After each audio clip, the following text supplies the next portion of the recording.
Hello everybody, Melanie here and welcome back to the channel. I'm making a series of videos about forgiveness, why it can be hard to forgive ourselves and to forgive our partners when we're coming out of a very dysfunctional relationship, and how we can best cultivate forgiveness, because ultimately, if you're struggling with moving on, this is like the final jigsaw piece. This is like the final thing that can really help you just break ties and move on with happiness. But forgiveness is something that you can't force. This needs to be cultivated. And I want to make these videos to help inspire you if this is something that you're struggling with. There are issues when it comes to forgiveness, dating more dysfunctional people compared to dating your average, typical, neurotic, ordinary person. Why is this? Well, because people who are personality disordered, people who are very, very highly traumatized, they can be displaying an external locus of control. This means that they blame others for the situations that they find themselves in. If they are behaving in a certain way, if they're thinking certain thoughts, if they're feeling certain feelings and they don't like it, then it's because of someone else. And you can spot this in like how they're talking about their friends, about their work lives, about family, about previous relationships. If someone is forever the victim in every situation, then that is a massive warning sign. And this is something that you need to be vigilant about spotting when you are dating someone, when you first start to get to know someone and you notice that this person likes to complain a lot about everything maybe, but you have to be wary when someone is just constantly blaming others, because you know that if you're going to get involved with this person, be it a friendship, be it a romantic relationship, that if you upset this person, if you anger this person, then they're going to blame you. If a person likes to blame other people, that means that you will be blamed eventually. May not be right away, but it will happen eventually. For someone who has an external locus of control, they need someone to be the perpetrator and they need someone to be the rescuer, and they're the victim. So to the next person, the next friend, the next boyfriend, the next girlfriend, they more than likely will make you the perpetrator, then the victim, and this new person's the rescuer. So if you're dealing with the aftermath of a dysfunctional relationship going really badly wrong, maybe you've broken up with your ex and you're thinking he or she may have been personality disordered because it's just not like any other relationship, and this person is accusing you, pointing the finger and blaming, this is all your fault. You are the reason that I did this. I acted in this way because of you. I'm thinking these thoughts and I'm feeling this way because you made me. And so this is all external locus of control. This is all blame. That's not to say that you don't have a part to play in this. Of course you do. But the wise person realizes that it takes two to tango. Cause and effect. It's never just one person. There's always two people involved. And yet there are some people who will take all the blame. And I hear this a lot in the emails that you've been sending me, through my counseling clients. They take the blame. They have a dysfunctional partner who is blaming them for everything, and the partner is believing it, taking it. And whilst to an outsider it may seem ridiculous, like, why are you believing all of this? But if you can resonate, and if your partner has said this is all your fault and you have believed her, you've believed him, maybe it's because in the past you have been blamed. Maybe this happened in your childhood. The relationships that we have with our parents and with our siblings, they form future templates for what to expect in future relationships. So if you can relate to coming from a childhood in which you were blamed, you were criticized a lot, you were scapegoated a lot, and then you have a partner now who you thought you could trust, you could let your guard down, really care about this person, you let them into your life.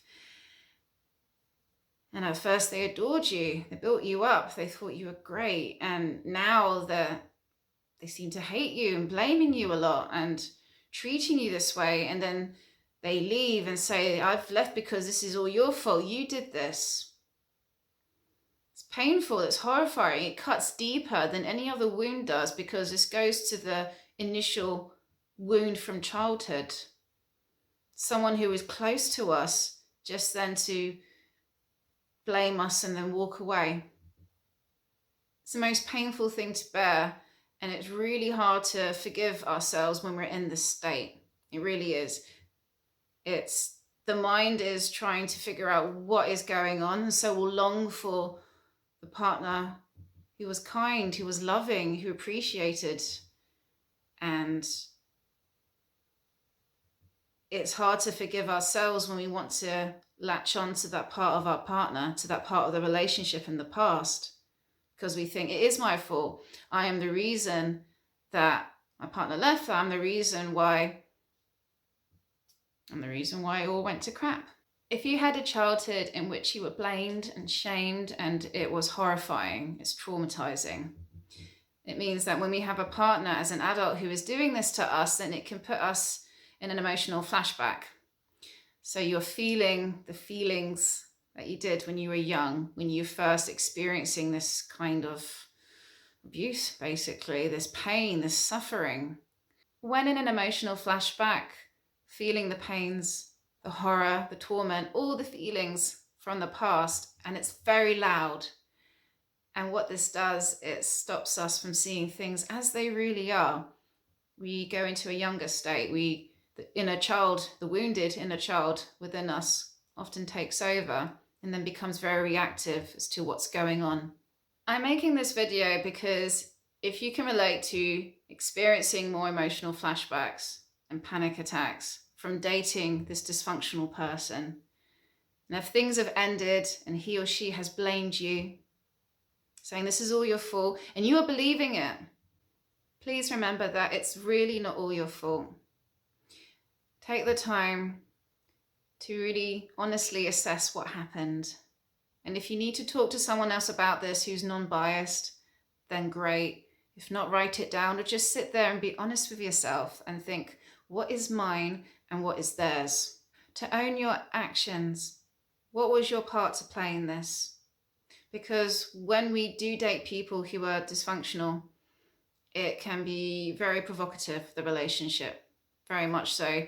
Both people end up being pushed to their limits, acting out and lashing out in ways that you're not used to acting out. And that in itself can be really hard to deal with after the relationship breaks down, because you see a side of yourself that you're not used to seeing, a side of yourself that you don't like. So I just wanted to reassure you that although you had your part to play, it's not all your fault. When a partner says this is all your fault, they're not accepting the fact that they're an adult in this. They had a choice. Take the time to separate what is yours and what is theirs. What is yours to take responsibility for? What can I take accountability for? And what is not my fault? The more honest we can be with ourselves to do this, the easier it is then to be able to move on, to make the changes that you need to make.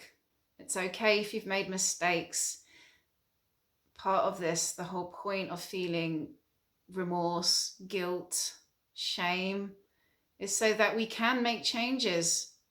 It's there to motivate us. If you've hit rock bottom and you're finding it really hard to forgive yourself, then to give it meaning, to think, okay, well, I've hit rock bottom now, so now I'm going to change so that I can look back at this and think this was the thing that made me turn my life around, that made me make those changes that I needed to make, to give meaning to the crisis. What would really help is mindfulness training, meditation, or just simply observing yourself, being aware that perhaps the past has been triggered for you as a result of breaking up with this person. What he or she has been saying to you maybe is bringing up stuff from the past. As a result, you are stuck in a flashback of sorts. You are reliving the past, and as a result, you're finding it hard to know up from down, left from right. Forgiving your partner, on the other hand, now that requires a separate video. But part of forgiveness is, if you want to learn to forgive someone else, then you need to learn to forgive yourself first. And so many people I meet are just struggling with forgiving themselves because of stuff that's happened in the past, from childhood, from recent events, and beating themselves up way too much. And I just want to say to finish that not everyone wants you to beat yourself up. It may have been your ex, it may have been family members from the past who enjoyed seeing you torment and beat yourself up for mistakes that you've made. But I just want to say not everyone wants you to see you do that. And sometimes we need to make reparations. Sometimes we need to take action to make changes so that we can forgive ourselves. And it's not always possible when you're dating someone and they've just disappeared. It's not always possible when your ex says, I never want to hear from you again. So how to make peace with not being able to make reparations with that person is to make reparations with yourself, to commit to change, to seeing, I'm going to do things differently next time. I'll leave it there. Let me know what you think in the comments below. If this resonates and you need help with a breakup, perhaps you dated someone personality disordered and maybe you benefit you'll benefit from some online counselling with me. Get in touch. My email address is in the description below. Have a lovely evening. Bye for now.